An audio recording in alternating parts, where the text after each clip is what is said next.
দর্শক, আজকে একটা ভিডিও ভাইরাল হয়েছে। একটা না, বেশ কয়েকটা ভিডিও ভাইরাল হয়েছে। জুম্মার নামাজের পরে রাজধানীতে বড় বড় মিছিল দেখা গেছে এবং সেই মিছিল থেকে অযাচিত কিছু স্লোগান ভেসে এসেছে, যেটা দেশের জন্য, দেশের সার্বভৌমত্বের জন্য, আন্তর্জাতিক বিশ্বে দেশের সুনামের জন্য যথেষ্ট বিপজ্জনক। সেরকম ঘটনা কেন ঘটল? কেন বাংলাদেশের মিছিলে বাংলাদেশের মানুষ এরকম স্লোগান দিচ্ছে, তুমি কি আমি কে, জঙ্গি জঙ্গি? এই স্লোগানের অর্থ কী, কী বোঝাতে চাইছে তারা? এবং এই স্লোগান দেওয়ার পরেও সরকারের অবস্থান কী? সরকার কি নিশ্চুপ দর্শক, নাকি সরকারের এতে কোনো প্রতিক্রিয়া রয়েছে? প্রচুর লেখালেখি চলছে, এই ভিডিওগুলো শেয়ার হচ্ছে এবং বিশ্লেষকরা নানাভাবে প্রতিবাদ করছেন। বিদেশি সাংবাদিকরাও এর প্রতিবাদ করছেন। কি হলো আদতে? কি করছে সরকার? সরকার কেন নিশ্চুপ? সেই আলোচনা করবে এই ভিডিওতে। থাকবেন পলিটিক্স টিভির নিয়মিত আয়োজনে।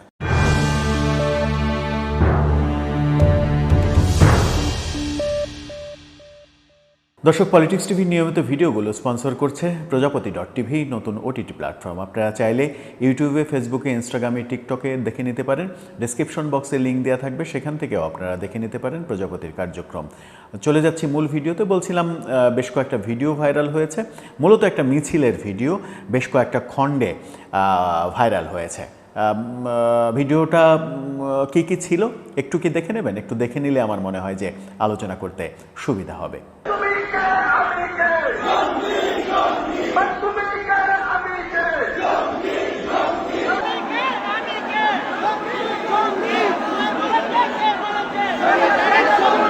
এই দুইটা মিছিলে স্পষ্ট শোনা যাচ্ছে, সেখানে স্লোগান দেওয়া হচ্ছে, তুমি কে আমি কে, জঙ্গি জঙ্গি। একটা পার্টি শোনা যাচ্ছে যে তুমি কে আমি কে, জঙ্গি জঙ্গি, কে বলেছে কে বলেছে, স্বৈরাচারের সঙ্গে।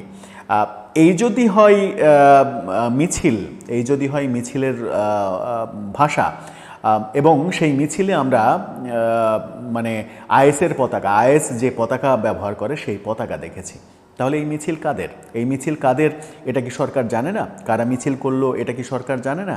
এত বড় মিছিল, এত বড় শোডাউন রাজধানীতে জুম্মার নামাজের পরে কারা করতে পারে? কারা ঘোষণা দিয়ে এই মিছিলগুলো করে?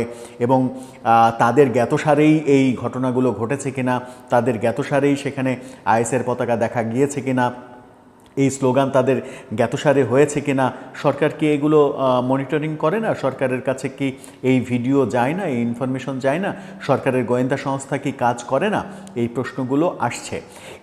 এই স্লোগানের অর্থ কী? এই স্লোগানের অর্থ কি এটা জানান দেয়া যে বাংলাদেশে মুক্তিযুদ্ধের শক্তির আদতে কোনো অবস্থান আর নেই, এখন জঙ্গি গোষ্ঠীর অবস্থান প্রতিষ্ঠিত হয়েছে, জঙ্গিরাই এখন দেশ চালাবে, জঙ্গিরাই এখন যেভাবে চাইবে, যা চাইবে সেভাবেই সব কিছু হবে?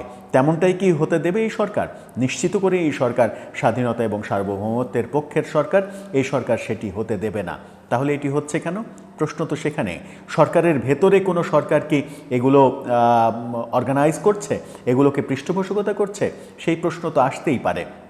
গত 10-11 মাসে বহু কর্মকাণ্ডে আমরা আইএসের পতাকা দেখেছি, কিন্তু সরকারের কোনো উল্লেখযোগ্য পদক্ষেপ দেখিনি। এই ঘটনাকে প্রতিবাদ করে, এই ঘটনার বিপক্ষে ভিডিও সহ পোস্ট করেছেন আল জাজিরার সাংবাদিক জুলকার নায়ের শায়ের। তিনি তীব্র ভাষায় সরকারের সমালোচনা করেছেন। তিনি বলার চেষ্টা করেছেন যে এদের কথাতেই কি দেশ চলবে এখন? এরাই কি দেশে তাদের আধিপত্য বিস্তার করবে? এরা কি একটা বার্তা দিতে চাইছে যে এখন থেকে আমাদের অবস্থানই সঠিক, বাকি সব অবস্থান ভুল? আবার যে স্লোগানটাকে নিয়ে 2024-এ আন্দোলন তীব্র হয়েছিল, 2024-এর 16ই জুলাইয়ের আগেই, মূলত 16ই জুলাইয়ের আগে পরে এই সময়টাতেই তুমি কে আমি কে, রাজাকার রাজাকার, 16 জুলাইয়ের রাতেই যে ঘটনাটা ঘটেছিল, রাজাকার রাজাকার স্লোগান, যখন সেই মিছিলটা বিতর্কিত হচ্ছিল, তখন সেই মিছিলের পরের আরেকটা বাক্য যোগ করা হয়েছিল, কে বলেছে কে বলেছে, স্বৈরাচার স্বৈরাচার। শেখ হাসিনার একটা বক্তব্যকে কটাক্ষ করে এই স্লোগানটা দেয়া হয়েছিল।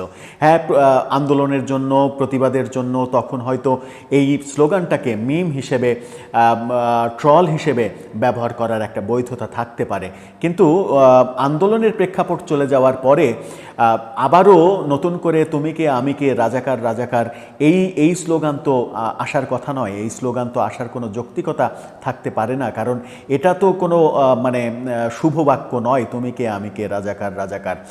সেটাতে উৎসাহিত হয়েই কি এবার মানে জঙ্গিবাদ সামনে এগিয়ে আসছে এবং তারা সদর্পে ঘোষণা করছে যে তুমি কে আমি কে, জঙ্গি জঙ্গি, এই স্লোগানটা হচ্ছে? আদতে দেশে হচ্ছে কি?